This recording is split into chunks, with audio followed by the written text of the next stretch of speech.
Sejak perang antara dua kaisar, Xiaoyan, Suner dan Cailin mengadakan pernikahan di kota Wutan. Banyak orang di seluruh benua Douqi menyaksikan cinta mereka. Pernikahan itu romantis dan megah.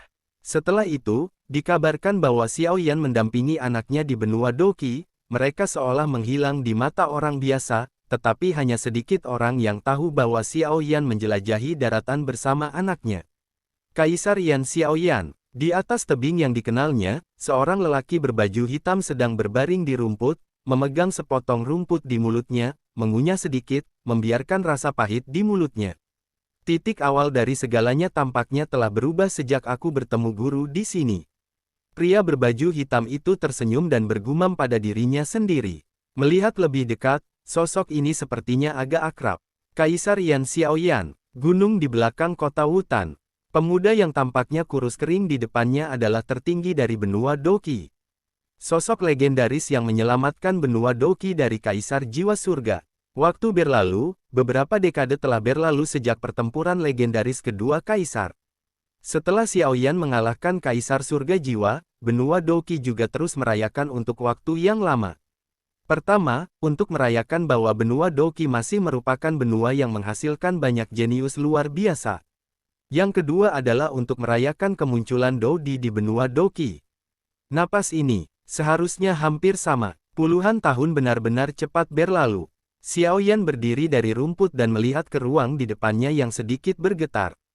Aneh untuk mengatakan bahwa rumput di bawah kaki Xiaoyan bahkan lebih hijau dari rumput sekitarnya. Sesosok dengan anggun berjalan keluar dari ruang yang hancur, menatap pria berbaju hitam di depannya, dia tidak bisa menahan senyum. Kakak Xiaoyan, suara Suner bergema di gunung belakang. Berhasil, Xiaoyan berbalik, menatap pipi Suner yang lembut dan sedikit merona, dan tersenyum sedikit. Ya, terima kasih kakak Xiaoyan, Anda membuka saluran misterius untuk menyerap ki asal di sana. Jika tidak, saya khawatir di benua Douqi, masih belum ada orang yang bisa menerobos Doudi. Suner menatap Xiaoyan dengan mata seperti bulan. Setelah itu, Suner dan Xiaoyan berpelukan erat, dan kemudian Xiaoyan dengan lembut memeluk pinggang Suner dan berkata dengan penuh emosi, ketika ayahmu mengirimmu ke keluarga Xiao, tetapi telah kehilangan putrinya. Kamu selalu menjadi pahlawan di hati Suner. Suner juga melihat ke belakang kota Wutan dan tidak bisa menahan perasaan, semuanya dimulai dari sini. Masa kecil yang indah, saya bertemu kakak Xiaoyan, selalu menjadi pahlawan di hatinya. Xiaoyan dan Suner berpelukan, saling memandang. Xiaoyan juga menyerang bibir yang menawan ketika dia melihat ini. Suner terkejut pada awalnya, tetapi dia tidak menghindar, dan membiarkan pria di depannya. Batuk, batuk, batuk. Apakah kita datang pada waktu yang salah? Dua pria parubaya keluar dari kehampaan, menatap pria dan wanita yang berpelukan di bawah dengan ekspresi penuh kasih di wajah mereka. Meskipun mereka berdua hari ini tampaknya tidak banyak berubah dari masa lalu, aura mereka jauh dari sebelumnya, perasaan itu sebenarnya adalah Doudi. Ayah, Senior Zukun. Xiaoyan berkata kepada dua orang di langit, menarik Suner dengan sedikit rona merah di pipinya. Hehehe, tidak masalah. Suner sudah menikah denganmu, dan itu salah satu keinginanku. Tapi kamu benar-benar anak kecil. Saya pikir saya baru saja mengirim Suner ke keluarga Xiao Anda dalam upaya untuk mendapatkan sepotong giok jiwa dari Kaisar Tuoshe. Saya tidak dapat membayangkan bahwa sekarang saya telah benar-benar kehilangan putri saya. Namun, berkat bantuanmu, aku akhirnya berhasil menembus penghalang Do Seng, dan itu dianggap murah untukmu, nak. Gu Yuan sangat puas ketika dia melihat Xiaoyan dan putri kesayangannya Suner. Ayah mana yang tidak ingin putrinya menemukan orang yang dicintainya? Hehehe. Xiaoyan juga tertawa setuju dengan Gu Yuan, yang menatapnya dengan ekspresi lega. Kailin juga keluar. Xiaoyan baru saja selesai berbicara dengan ayah Gu Yuan ketika dia melihat bahwa di kedalaman ruang, tiba-tiba kilau 9 warna yang luar biasa, dan akhirnya cahaya berwarna mengembun dan berubah menjadi bayangan mempesona yang muncul di depan Xiaoyan. Setelah bertahun-tahun mengasingkan diri, akhirnya sebuah terobosan. Kailin berbaring dengan malas, lekuk tubuhnya yang menawan menunjukkan kesempurnaannya, dan kemudian sang ratu, seperti biasa, berkata dengan dingin, ini adalah Kaisar Do. Tingkat yang benar-benar berbeda dari Do Seng. Apakah Xiao Xiao baik-baik saja? Bahkan dengan aura Ratu Medusa, dia sangat merindukan putrinya setelah bertahun-tahun mengasingkan diri, dan segera berkata kepada Xiao Yan. Xiao Xiao baik-baik saja, dia telah mengikuti guru dan dibimbing oleh gurunya sendiri. Xiao Yan juga menatap Medusa dan berkata perlahan. Berbicara dan tertawa, mereka berlima berjalan dari gunung belakang ke pintu masuk utama rumah Xiao. Jangan khawatir, Yaner, aku akan mengurus semuanya di sini untukmu. Pria yang baik bertekad untuk pergi kemana-mana. Pergi dengan percaya diri. Dunia baru berbeda dari benua Doki. Kamu harus lebih hati-hati dalam segala hal. Telapak tangannya bertumpu pada bahu Xiao Yan. Bukankah orang yang berbicara tentang Xiao Zhan, patriark keluarga Xiao saat ini? Sejak perang antara dua kaisar, Xiao Yan juga menyerahkan kembali posisi patriark kepada ayahnya. Sekarang keluarga Xiao penuh dengan anak dan cucu. Setelah Xiao Yan dipromosikan menjadi Dodi, karena kekuatan darah, semua orang yang dekat dengan Xiao Yan telah mendapat manfaat dari kekuatan darah, dan kekuatan mereka sangat mudah untuk ditingkatkan. Hanya dalam beberapa tahun yang singkat, keluarga Xiao berkembang dengan cepat dan menjadi pemimpin beberapa keluarga besar. Tentu saja karena Xiao Yan, Kaisar Yan, sangat diperlukan. Diam-diam mengucapkan selamat tinggal kepada keluarga Xiao, dan mereka berlima juga mengerti bahwa Dodi yang kuat harus meninggalkan benua Doki. Segera, mereka muncul di puncak gunung. Puncak gunung yang pecah dalam pertempuran dua kaisar, disebut Gunung Suangdi oleh dunia. Gunung ini tidak dapat dicapai, dan tampaknya ada penghalang energi khusus di atasnya. Tidak peduli siapa itu, tidak ada cara untuk menerobos secara paksa. 5 Kaisar, Dodi, yang telah punah di benua Doki selama 10.000 tahun, sekarang muncul di Gunung Suangdi. Di puncak gunung, 5 orang yang masih dalam keluarga Xiao beberapa saat yang lalu muncul di sebuah manor. Di manor, sesosok hitam berdiri dengan tangan di belakang punggungnya, menatap kehampaan tak berujung di depan dia. Tidak ada fluktuasi energi padanya. Kamu sudah memiliki kekuatan untuk menerobos Kaisar Dou, tapi hanya karena kurangnya origin Qi kamu tidak bisa melangkah lebih jauh. Selama masalah ini terpecahkan, kamu akan dipromosikan menjadi Kaisar Dou, kata Xiao Yan, dengan senyuman. Hei, tapi meskipun kamu dipromosikan menjadi Dodi, tampaknya ada kesenjangan besar antara kamu dan kami. Di tingkat berapa kamu sekarang? Zukun bertanya dengan rasa ingin tahu. Dia menemukan bahwa bahkan jika dia melangkah ke Dodi, masih tidak bisa melihat kekuatan Xiao Yan. Setelah puluhan tahun berlatih, tampaknya yang terakhir telah membuat kemajuan. Memang benar bahwa setelah bertahun-tahun retret Anda, saya samar-samar merasa bahwa kekuatan saya telah meningkat, tetapi tidak ada catatan tentang Dodi di benua Doki, dan saya tidak tahu. Xiao Yan juga sedikit tidak berdaya. Dodi adalah yang terkuat di dunia ini. Namun, dia juga mengerti bahwa sekarang dia memang jauh lebih kuat daripada ketika dia baru saja dipromosikan menjadi Kaisar Dou. Dengan kekuatan Kaisar Jiwa, saya khawatir itu tidak akan menghalangi dia sedikit pun. Di kehampaan itu, mungkin ada jawaban. Selama masa retretmu, perasaanku semakin kuat dan kuat. Benua Doki tampaknya mengerumuniku.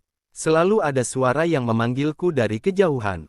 Xiao Yan mengangkat kepalanya, menatap kehampaan yang tak berujung, dan bergumam. Aku ingin tahu tentang suara yang kamu bicarakan, atau dunia lain yang tidak diketahui. Zukun berkata, di benua ini, mereka sudah menjadi tertinggi. Namun, di ruang misterius itu, mungkin ini hanyalah awal dari perjalanan. Kamu patah hati, Xiao Yan berkata sambil tersenyum. Benarkah? Zukun berkata sambil tersenyum. Xiao Yan mengangguk, mengambil napas dalam-dalam, mengangkat kepalanya, dan melihat kehampaan yang tak berujung. Senyum di wajahnya berangsur-angsur menjadi lebih cerah. Senyum seperti ini belum muncul selama bertahun-tahun. Kemudian sosok Xiao Yan perlahan melayang di atas benua Doki, menyipitkan matanya dan melihat kehampaan tak berujung di lorong di depannya. Matanya yang telah tenang selama bertahun-tahun tiba-tiba menjadi panas, dan dia bergumam, kultivasi hampir membuatku melupakan perasaan bertarung. Gu Yuan dan Zukun melayang dekat dengan Xiao Yan, mata mereka penuh dengan mata berapi-api melihat lorong gelap di depan mereka, dan bertanya dengan suara rendah, apakah ini lorong menuju benua lain? Xiao Yan sedikit mengernyit, lalu mengangguk. Kalau begitu, Ayo pergi. Tubuh Xiaoyan perlahan terangkat ke langit, dan saat dia naik ke langit, awan tebal tiba-tiba keluar dari langit yang kosong, dan langit dalam radius puluhan ribu mil menjadi gelap dalam sekejap. Tak terhitung jumlahnya orang mengangkat kepala mereka dengan ngeri dan melihat ke pegunungan Suangdi, di mana mereka merasakan fluktuasi energi yang sangat menakutkan. Di bawah tatapan mata yang tak terhitung jumlahnya di tanah, kehampaan pegunungan Suangdi yang tak berujung mulai berputar dengan keras, lapisan awan tebal menggeliat, dan akhirnya berubah menjadi lorong gelap, bau yang mengerikan. Ini adalah jalan menuju benua lain. Melihat lorong gelap seperti lubang hitam, Xiaoyan menjentikkan jarinya, dan 4 sinar cahaya melesat ke tangan Suner, semua bertukar giok jiwa satu sama lain dan meninggalkan jejak jiwa di atasnya. Dalam hal ini, jika ada kecelakaan, Anda akan dapat mengetahui situasi hidup dan mati satu sama lain, dan Anda dapat meminum pil obat ini. Dunia yang tidak dikenal menakutkan, dan dalam menghadapi hal yang tidak diketahui, kita hanya dapat menangani keadaan darurat dengan membuat lebih banyak persiapan. Melihat di tangan Xiaoyan, ada 4 cincin, dan ada beberapa pil emas kelas 9 di dalamnya, yang disempurnakan Xiaoyan, saat mereka retret. Banyak obat penyembuhan ini semuanya dibuat oleh Xiaoyan, apoteker nomor 1 di benua Doqi. Pil kelas 9 ini tidak tertandingi di benua Doqi, karena disempurnakan oleh Dodi yang kuat, dan tidak sebanding dengan pil biasa. Ketika Xiaoyan berbicara, wajahnya cukup serius. Bahkan dia merasa berbahaya di dunia misterius itu. Melihat lorong, bahkan dengan kekuatan Xiaoyan, tidak ada jejak paksaan menyebar, oleh karena itu, harus berhati-hati. Ketika Anda memasuki lorong, Anda mengikuti saya dengan cermat. Jangan berpisah. Ketika Anda menghadapi krisis, hal pertama yang Anda butuhkan adalah melindungi diri sendiri. Bahkan jika itu adalah rencana terburuk, kita terpisah. Selama ada giok jiwa, lebih mudah untuk menemukannya. Xiaoyan berkata dengan sungguh-sungguh kepada Cailin dan Suner, tidak ada yang tahu apa itu dunia misterius. Meskipun mereka tak tertandingi di benua Doqi, ketika mereka sampai di sana, tidak lagi seperti ini. Jika saatnya tiba, dia tidak akan pernah khawatir bahwa Suner dan Cailin sendirian di dunia yang tidak dikenal ini. Cailin dan Suner juga tahu pentingnya apa yang dikatakan Xiaoyan, jadi mereka berdua mengangguk dengan tenang. Ayo pergi. Setelah menyelesaikan semua instruksi, Xiaoyan mengambil napas dalam-dalam lagi, dan berhenti berbicara omong kosong. Dia meraih Cailin dan Suner dengan kedua tangan, dan ketika dia bergerak, dia berubah menjadi cahaya hitam, secepat yang dia bisa. Dia menuju lubang hitam gelap seperti kilat, dan di belakangnya, Guyuan dan Zukun mengertakkan gigi, dan mengikuti. Tatapan yang tak terhitung jumlahnya, melihat yang melesat melintasi langit, beberapa orang tampaknya tahu apa yang direncanakan Xiaoyan dan yang lainnya, dan ada banyak sosok yang berlutut di benua. Selamat kepada Kaisar Yan, selamat kepada pemimpin. Suara-suara perkasa berkumpul di benua Doqi, dan akhirnya menuju ke langit, bergema di antara langit dan bumi, untuk waktu yang lama. Anak kecil, dunia akan 10.000 kali lebih menarik daripada benua Doqi. Hehe, ketika saya akan dipromosikan ke tingkat Kaisar Dou, saya akan pergi ke dunia itu untuk melihat-lihat. Pada saat itu, kamu harus meletakkan tempat untuk membiarkan nikmati berkah untuk gurumu. Di aliansi mata Yao Lao tidak bisa tidak basah ketika dia melihat Xiaoyan yang berangsur-angsur menghilang. Ayah, ibu Sun Er, aku akan datang untuk mencari ketika aku mencapai Dodi. Bahkan dengan kekuatan Xiao Douseng, melihat adegan perpisahan keluarga di depannya. Xiaoyan, kamu tidak bisa mati, kamu masih harus memberiku obat untuk berlatih. Ziyan tahu berapa banyak Xiaoyan telah membantunya. Jika bukan karena dia, akhir juga merupakan awal, dunia baru. Xiaoyan menantikan dunia baru di hatinya, dan darah sepertinya terbakar lagi. Biarkan aku, Xiaoyan, datang ke benua yang tidak dikenal ini. Di lorong gelap, ada beberapa sosok bergerak maju, lorong itu gelap, dan tampaknya telah terbang untuk waktu yang lama, tetapi aneh bahwa tidak ada akhir. Tidak ada jejak Doqi di lorong ini, dan sepertinya ada sesuatu dalam kegelapan yang perlahan menelan Doqi kita. Xiaoyan dengan hati-hati menggunakan kekuatan jiwanya untuk menyelidiki dan berkata dengan sungguh-sungguh. Anda harus tahu bahwa Kaisar Dou yang kuat, dan dia dapat menggunakan energi spiritual langit dan bumi untuk dirinya sendiri. Sebuah ruang tanpa energi spiritual langit dan bumi tidak diragukan lagi membuat Kaisar Dou merasa tidak nyaman. Kenapa lorong ini begitu panjang?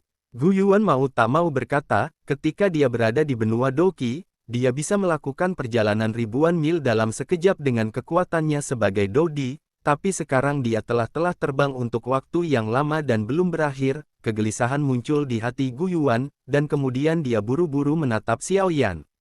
Sepertinya ada cahaya di depan, dan pintu keluar harus di depan, tetapi semua orang berhati-hati, aku selalu merasa ada sesuatu yang tidak beres di sini. Xiao Yan menatap ruang ini, dan kekuatan jiwa dari jiwa kaisar langsung keluar. Saat berikutnya, saya diam-diam menemukan bahwa ada dua titik cahaya aneh tidak jauh, jadi saya harus berbicara dengan Suner dan yang lainnya untuk mengingatkan mereka untuk bergerak maju perlahan. Dua titik cahaya kecil dan aneh tiba-tiba muncul di kejauhan dari pintu keluar, seperti binatang buas yang baru saja membuka matanya setelah tidur lama. Tunggu, berhenti. Apa yang kamu lihat? Aneh. Xiao Yan berkata, dan kemudian mengarahkan jarinya ke dua titik cahaya kecil di kehampaan di sebelah pintu keluar lorong. Gu Yuan, Zhu Kun, Kailin dan Suner melihat ke arah tempat yang ditunjuk oleh Xiao Yan. Bagian itu awalnya gelap, tetapi ruang di kejauhan tidak cocok dengan kegelapan, dan ada sedikit cahaya yang tidak mencolok, sepertinya ada yang salah. Pikiran ini tidak bertahan hati semua orang, dan tiba-tiba, sebuah perubahan terjadi. Pada awalnya, saya tidak tahu apa itu, tetapi ketika saya mendekat, saya menyadari bahwa itu adalah sepasang mata. Melihatnya untuk waktu yang lama membuat semua orang merasa takut. Hehehe. Benua Douqi tidak pernah memiliki orang kuat Dou di selama 10.000 tahun. Aku tidak percaya bahwa itu akhirnya muncul kembali hari ini. Kemudian, dengan kekuatan kalian berlima, aku akhirnya bisa dibebaskan sekarang. Di dalam terowongan yang gelap, seolah-olah napas yang kuat perlahan terbangun. Sepasang mata memancarkan cahaya aneh, dan sosok besar di sekitar mata menyatu dengan kehampaan gelap, membuat orang merasakan suasana jahat dan tidak nyaman. Pada pandangan pertama, hanya pupil besar yang terlihat. Jika Anda tidak hati-hati benar-benar tidak dapat menemukan nafas gelap yang tersembunyi. Melihat sepasang mata di depannya, Xiao Yan adalah orang pertama yang merasakan aura menakutkan itu, bahkan melebihi dirinya sendiri. Segera tiga transformasi misterius api surgawi, transformasi api iblis, transformasi ketiadaan, transformasi kaisar api. Kemudian penguasa Yihuo Henggu dengan cepat mengembun di tangannya, karena bahkan jika kekuatan Xiao Yan dari Dodi dan jiwa kaisar menghadapi sepasang mata di depannya, belum lagi 4 suner lainnya yang melangkah ke Dodi di setelahnya. Yang aneh adalah ketika Zhu Kun baru saja menghadapi sepasang mata, dia benar-benar merasa seperti akan sujud dan menyerah, dan bahkan darah di tubuhnya mendidih dengan sangat aneh, dan semakin dekat jaraknya, semakin kuat. Apa yang terjadi? Untuk mencegah Xiao Yan terganggu, Zhu Kun tidak mengatakan apa-apa kepada Xiao Yan, dan kemudian diam-diam menatap mata raksasa di depannya. Siapa yang mulia? Xiao Yan menatap sepasang mata besar di depannya, dengan erat memegang penggaris api dengan satu tangan, dan tangan lainnya seolah memberi isyarat kepada orang-orang di belakangnya. Dengan pemahaman Suner dan Cailin tentang Xiao Yan, bagaimana mungkin mereka tidak tahu apa arti gerakan ini? Saling melirik, siap menunggu kesempatan. Hehehe, mati. Sudah lama sekali aku tidak melahap kekuatan Dodi. Dengan beberapa dari kalian, aku bisa benar-benar melahap makhluk sialan ini dan menyingkirkan kehampaan yang tak berujung ini. Suara-suara datang dari segala arah, dia hanya menunjukkan sepasang pupil besar, dan sosoknya dalam ruang gelap. Kami adalah Dodi yang baru dipromosikan dari benua Douqi. Kali ini, kami melakukan perjalanan ke benua baru dengan mengikuti lorong. Saya tidak tahu bagaimana mengganggu istirahat senior, jadi mari kita ucapkan selamat tinggal. Xiao Yan melepaskan tangan kedua wanita itu, tersembunyi dalam kegelapan, mengandung kekuatan mengerikan. Suner dan Cailin melihat Xiao Yan seperti ini, menambahkan gerakan yang dibuat Xiao Yan sebelumnya, bagaimana mungkin mereka tidak tahu apa yang dia pikirkan. Tepat ketika mereka mau berbicara, mereka melihat tekad di mata Xiao Yan. Ini hampir pintu keluar, apa yang harus saya lakukan sekarang? Gu Yuan dengan cemas menatap mata raksasa di depannya dan pintu keluar yang dipenuhi cahaya. Kalian pergi dulu, aku akan menahannya. Aku akan menemukanmu melalui giok jiwa setelah itu. Xiao Yan berkata, dan kemudian tanpa berbicara omong kosong, dia mencoba yang terbaik untuk mempercepat pembuatan energi menakutkan di tangannya. Kami menunggumu di dunia baru. Suner dan Cailin juga tahu keseriusan masalah ini. Menghadapi sepasang mata besar di depan mereka, bahkan sekarang setelah mereka dipromosikan menjadi Kaisar Dou, mereka merasa tidak berdaya, dan tinggal di sini hanya akan menambah beban Xiao Yan. Xiao Yan, ingat, hidupmu adalah milik ratu ini. Cailin dan Suner dengan cepat berjalan menuju pintu keluar setelah mengatakan itu. Melihat ini, Gu Yuan dan Zhu Kun saling memandang, pergi. Kemudian mereka mencoba yang terbaik untuk menuju pintu keluar. Pada tingkat Dodi, Anda dapat mengetahui apa yang harus dilakukan atau tidak hanya dari persepsi aura, itulah sebabnya Xiao Yan ingin Suner dan yang lainnya melarikan diri terlebih dahulu. Mau pergi, mata besar itu berkata, dan setelah menunggu selama 10.000 tahun, makanan lezat akhirnya muncul, bagaimana saya bisa membiarkannya pergi? Bum bum bum, cahaya yang tampaknya tidak mencolok muncul dari mata besar, mengejar beberapa orang Suner, mencoba menghancurkan pintu keluar, yang aneh adalah ada cahaya hitam dan putih yang menjulang di dahi di tengah mata. Itu akan menghancurkan pintu keluar. Ayo pergi. Gu Yuan merasakan gelombang kehancuran dari cahaya setelah mengatakan itu, kecepatan mereka berempat meningkat. Melihat keempat orang yang melarikan diri menuju pintu keluar akan diblokir, Xiao Yan segera melancarkan serangan untuk mengulur waktu bagi mereka untuk melarikan diri. Kamu bajingan, jika kamu ingin menghancurkan pintu keluar, lewati aku dulu. Huang Kuan Palem, seketika menghentikannya. Kemarahan Huang Kuan. Kemudian, sementara mata raksasa itu tidak memperhatikan Xiao Yan, ketika ingin menghancurkan pintu keluar, Xiao Yan menyerang serangan jiwanya dan mengenai mata raksasa itu secara langsung. Teratai api, makhluk tak dikenal, Xiao Yan menyerang jiwanya, menyebabkan dia terdiam sesaat. Di tangannya, ada lotus yang terdiri dari 22 warna yang memancarkan aura menakutkan. Pergi. Xiao Yan mengerahkan seluruh kekuatan jiwanya untuk mengendalikan teratai api untuk menghancurkan mata di depannya dengan sekuat tenaga. Xiao Yan, kami menunggumu. Jika kamu mati, aku tidak akan hidup. Keempat Suner melarikan diri sebelum pintu keluar dihancurkan, dan kemudian seluruh ruang bergema dengan suara Suner yang tampaknya lembut. Mengatakan kata-kata ini sudah cukup untuk melihat betapa pentingnya Xiao Yan baginya. Xiao Yan menatap empat orang yang menghilang di hadapannya, dan langsung merasa lega, dan bergumam pada dirinya sendiri, Suner Cailin, kamu harus menungguku, dan aku pasti akan mencarimu. Xiao Yan bukan orang yang bertele-tele, dan segera mengendalikan teratai, yang memancarkan kekuatan penghancur, untuk menyerang mata besar di depannya. Bum bum bum, teratai yang penuh dengan kehancuran berada di tengah-tengah makhluk yang tidak dikenal, dan kekuatan penghancur yang mengerikan menyebar, dan ketika akibat dari pertempuran menghilang, wajah sebenarnya dari makhluk yang tidak dikenal itu. Aku di sini untuk melihat siapa dirimu. Suara Xiao Yan bergema di lorong misterius ini.